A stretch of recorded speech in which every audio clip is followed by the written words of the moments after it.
अस्सलाम वालेकुम नाजरीन, आप देख रहे हैं मुस्कुराहट के फूल यूट्यूब चैनल। तन्हाई एक बहुत ही तकलीफदेह मामला है और कोई भी शख्स ऐसा नहीं जो ये चाहता हो कि मैं तन्हा रह जाऊं। लेकिन बदकिस्मती से आपको बहुत सारे लोग ऐसे दुनिया में मिलेंगे जो तन्हाई का शिकार हैं और अपनी जिंदगी की अजियतों में मुब्तला हैं। दरअसल हम जिंदगी के अंदर कुछ गलतियां ऐसी कर देते हैं जो हमें बिल्कुल भी नहीं करनी चाहिए, जिनकी वजह से हम तन्हा रह जाते हैं।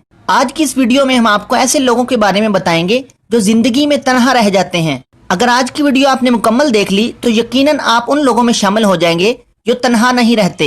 मुनाफकत इख्तियार करने वाला और दूसरों में फूट डालने वाला शख्स आखिरकार तन्हा रह जाता है। तकब्बुर करने वाला और हमेशा गुरूर से रहने वाला शख्स ये भी तन्हा रह जाता है। मुखलिस दोस्तों की कदर न करने वाला शख्स जिंदगी में तन्हा रह जाता है। ऐसे लोग भी जिंदगी में तन्हा रह जाते हैं जो खूनी रिश्तों को अहमियत नहीं देते। बेऐब दोस्तों को तलाश करने वाला शख्स आखिरकार तन्हाई का शिकार हो जाता है।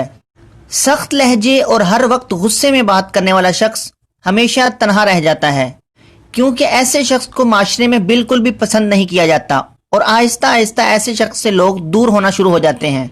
हर वक्त दूसरों को शक की नज़र से देखने वाला इंसान ये भी तन्हा रह जाता है। नाजरीन, मुझे इजाज़त दीजिए, मुलाकात होगी किसी अगली वीडियो में। अस्सलामु अलैकुम।